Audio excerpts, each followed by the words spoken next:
جی بیٹا، آج جو ہمیں سبق پڑھنا ہے وہ ہے مرزا غالب کے عادات و خصائل۔ خصائل کا مطلب بھی عادات ہی ہوتا ہے، تو جس کے مصنف جو ہیں وہ ہیں مولانا الطاف حسین عالی۔ چلیں جی اب سبق کی ریڈنگ کرتے ہیں۔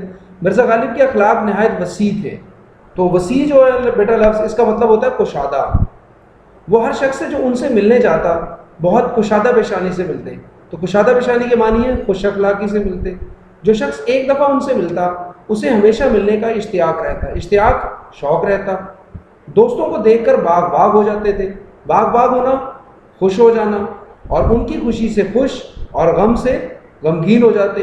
یعنی جب دوست ان کے پاس آتے تو وہ دیکھتے کہ دوست خوش تو وہ بھی خوش ہو جاتے، اور اگر ان کے دوست پریشان ہوتے تو وہ بھی پریشان ہو جاتے۔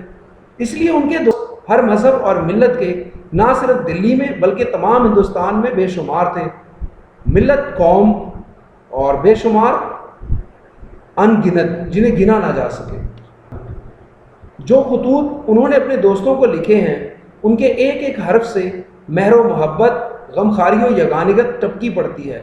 تو مہر کے بھی بیٹا مطلب ہوتا ہے محبت، اور غمخاری کا مطلب ہوتا ہے غم بانٹنا، یگانگت ہوتا ہے اتحاد اتفاق، ٹپکی پڑنا ظاہر ہونا۔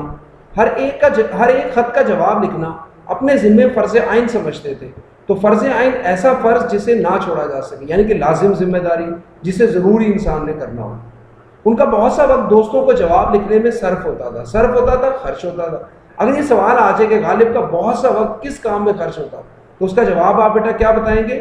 یہ بتائیں گے کہ ان کا بہت سا وقت دوستوں کو خطوط کے جواب لکھنے میں خرچ ہوتا تھا۔ بیماری اور تکلیف کی حالت میں بھی وہ خطوں کے جواب لکھنے سے باز نہ آتے تھے۔ وہ دوستوں کی فرمائشوں سے کبھی تنگ دل نہ ہوتے تھے۔ تنگ دل ہونا اکتا جانا۔ غزلوں کی اصلاح کے سوا اور طرح طرح کی فرمائشیں ان کے بعض خالص و مخلص دوست کرتے تھے، اور وہ ان کی تکمیل کرتے تھے۔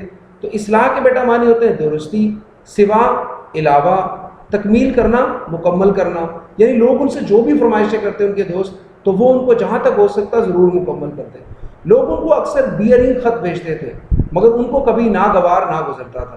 تو یہ لفظ بیٹا دھیان سے دیکھ لیں، لفظ ہے بیئرنگ، جیسے بیئر ہے نا اس کے آگے ING لگا دو تو بیئرنگ، یعنی ایسا خط جس پہ ٹکٹ نہ لگا ہو۔ اس خط کی ایک خاص بات یہ ہوتی ہے کہ جس کو خط موصول ہوتا ہے، یعنی کہ جسے خط حاصل ہوتا ہے، اسے اس کے دگنے پیسے دینے پڑتے ہیں، یعنی کہ ڈبل پیمنٹ کرنی پڑتی ہے۔ ناگوار نہ گزرنا، برا نہ لگنا۔ اگر کوئی شخص لفافے میں ٹکٹ رکھ کر بھیجتا تو سخت شکایت کرتے تھے۔ مروت اور لحاظ مرزا کی طبیعت میں بدرجہ غایت تھا، بدرجہ غایت انتہا درجے تک تھا۔ باوجود یہ کہ، اس لفظ کو دیکھ لیں کیسے پڑھنا ہے، باوجود یہ کہ، یعنی اس کے باوجود اخیر عمر میں وہ اشعار کی اصلاح دینے سے بہت گھبرانے لگے تھے۔ تو دیکھیں بیٹا جب انسان بوڑھا ہو جاتا ہے تو اس کی طاقتیں جواب دے جاتی ہیں، تو اس کا کوئی بھی کام کرنے کو دل نہیں رہتا کیونکہ طاقت نہیں ہوتی اس کے جسم میں۔ تو مرزا کا بھی ایسا ہی ہوا، لیکن کیا کرتے، بائیں ہما کبھی کسی کا قصیدہ یا غزل بغیر اصلاح کے واپس نہ کرتے تھے۔ بائیں ہما اس کے باوجود قصیدہ کسی کی تعریف میں لکھی ہوئی نظم۔ ایک صاحب کو لکھتے ہیں، جہاں تک ہو سکا احباب کی خدمت بجا لایا، اور اوراق اشعار دیکھتا تھا اور اصلاح دیتا تھا۔ احباب کا مطلب ہوتا ہے دوست، اوراق اشعار وہ اوراق یعنی وہ پیجز جن پہ شاعری لکھ کے بھیجی جاتی ہے۔ تو اب کیا ہو گیا، اب نہ آنکھ سے اچھی طرح سوجھے اور نہ ہاتھ سے اچھی طرح لکھا جائے۔ سوجھے نظر آئے، دکھائی دے۔ اگرچہ مرزا کی آمدنی قلیل تھی، قلیل کم تھی، مگر حوصلہ فراغ تھا، فراغ کشادہ تھا، یعنی پیسے اتنے نہیں تھے جتنا بڑا حوصلہ تھا۔ سائل ان کے دروازے سے خالی ہاتھ بہت کم جاتا۔ سائل سوالی، بھکاری، بھیک مانگنے والا، فقیر۔ ان کے مکان کے آگے اندھے لنگڑے لولے اپاہج مرد و عورت پڑے رہتے تھے۔ اپاہج کا بیٹا مطلب ہوتا ہے معذور۔ معذور لکھیں گے کیسے، میم عین زال واو رے، معذور یعنی کہ جس کے ہاتھ پاؤں خراب ہو۔ غدر کے بعد ان کی آمدنی کچھ اوپر 150 روپے ماہوار ہو گئی تھی، اور کھانے پینے کا خرچ بھی کچھ لمبا چوڑا نہ تھا، مگر وہ غریبوں اور محتاجوں کی مدد اپنی بساط سے زیادہ کرتے تھے۔ تو غدر کا مطلب ہوتا ہے 1857 کی جنگ آزادی۔ غدر کے لفظی معنی بغاوت بھی ہوتے ہیں۔ تو غدر کے بعد ان کی آمدنی کتنی ہو گئی، 150 روپے ماہوار، یعنی کہ ایک مہینے میں ان کو کتنے پیسے ملتے، 150 روپے۔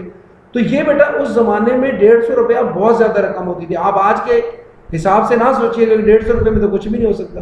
تو اس دور کے 150 روپے آج کے تقریباً کم و بیش بھی آپ حساب لگائیں تو 1.5 لاکھ روپے کے برابر بنیں گے۔ تو 1.5 لاکھ روپے سے بندہ اچھی بھلی بچت بھی کر سکتا ہے، لیکن وہ نہیں کرتے تھے۔ کیوں نہیں کرتے تھے؟ کیونکہ وہ اپنا بہت سا پیسہ غریبوں اور محتاجوں کی مدد پہ لگا دیتے تھے. تو بساط کا مطلب ہوتا ہے طاقت، اوقات، حیثیت. اس لیے اکثر تنگ رہتے تھے. تو غالب کے تنگ رہنے کی وجہ کیا ہے؟ کیوں وہ غریب رہتے تھے زیادہ تر؟ اس وجہ سے وہ ان کے پاس پیسے نہیں ہوتے تھے، کیونکہ وہ غریبوں اور محتاجوں کی مدد اپنی اوقات سے زیادہ کر دیتے تھے.